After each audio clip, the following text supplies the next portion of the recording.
The first story comes from someone who never believed in anything supernatural, until a simple childhood toy turned into something they still can't explain. It started when I was around 9 years old. My cousin had just moved into a new house, and during a family visit, she showed me her room. Everything looked normal. Bright pink walls, shelves full of toys, and right in the center, sitting on her bed, was this Barbie doll. At first, I didn't think anything of it. It looked older than the rest, like it had been passed down or found somewhere. Its hair was slightly tangled, and its eyes, I don't know how to explain it, but they felt off, like they were staring, a little too directly. That night I stayed over. My cousin insisted the doll stay in the room. She said it was her favorite, even though she barely touched it while we were playing. We went to sleep around midnight, but I remember waking up at some point in the night. It was quiet, too quiet. Then I heard something soft, like plastic scraping against wood. I sat up and looked around. The room was dim, just a little moonlight coming through the window. And then I saw it. The Barbie wasn't on the bed anymore.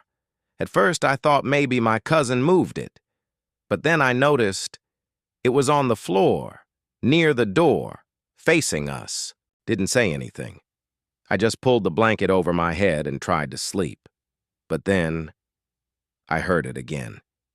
That scraping sound, closer this time. The next morning, I asked my cousin if she moved the doll. She went completely silent.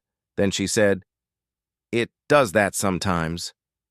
I laughed it off, thinking she was joking, but she wasn't smiling. Over the next 2 nights, I kept waking up, and every time, the doll was in a different place. Once, it was sitting on the desk. Another time, it was right next to my bed. The worst night. I woke up and it was on my chest. I couldn't breathe for a second. I just stared at it, frozen. Its face was inches from mine, and I swear, its head tilted.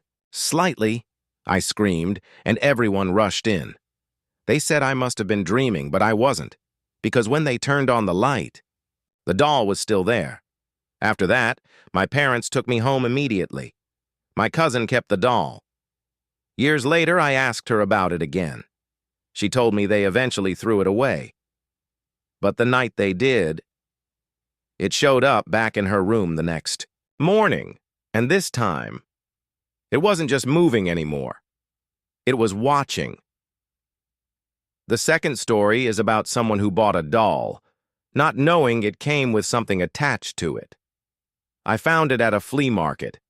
It wasn't even something I was looking for. I was just browsing, and this old vendor had a box full of random toys. That's when I saw the Barbie. It looked vintage, like something from the early 90s. Clean, perfectly dressed, almost too perfect.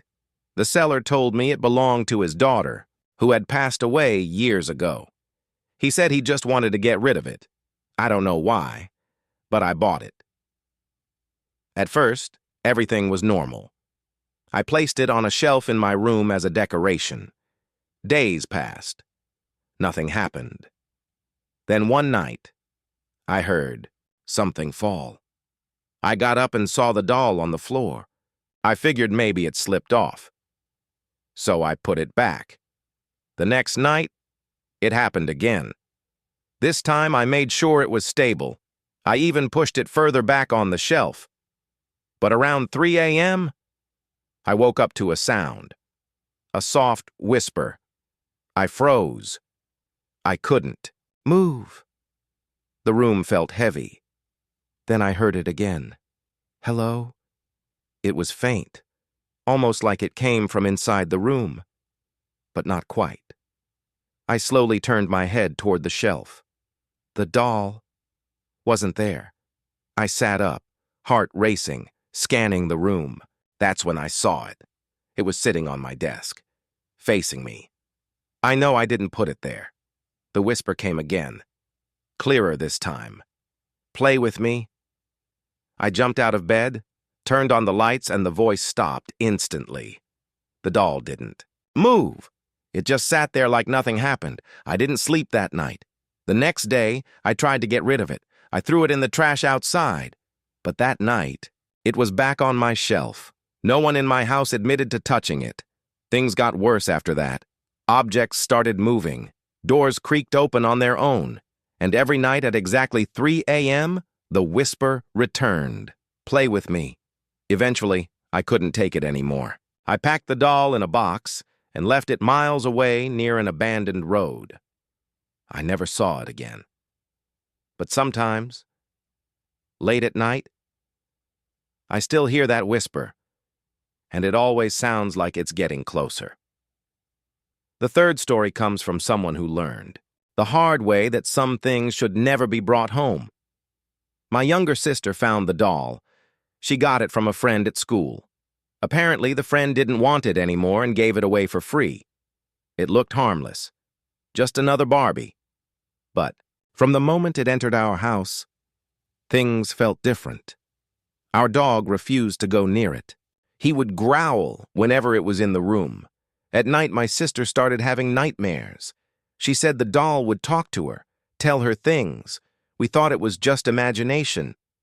Until one night, I heard her talking. I walked to her room and paused outside the door. She was whispering. But then, I heard another voice. A second voice. It wasn't hers. I pushed the door open. The room was dark, but I could see her sitting up in bed, facing the doll placed on the chair. And I swear, it looked like the doll's head was turned toward her. The moment I stepped in, everything went silent. I asked her who she was talking to. She said, "Her." I told my parents. They didn't believe me. But things escalated quickly. The doll started appearing in different rooms, even when we locked it away. One night I woke up to a loud thud. I went downstairs and saw the doll at the bottom of the stairs. But it wasn't just lying there. Its arm was raised, like it had just waved. The next morning, my sister refused to speak. She just kept staring at the wall. That's when we decided to get rid of it. We burned it. We thought that would end everything. But that same night, I woke up to the smell of smoke. I ran downstairs, and there, on the table, was the doll, completely untouched. No burn marks, nothing. And this time, its smile looked different. Wider. We moved out a week later. We left everything behind, including the doll. But sometimes, I still think about it. Because before we left, I turned around one last time, and I swear, it was standing at the window, watching us leave.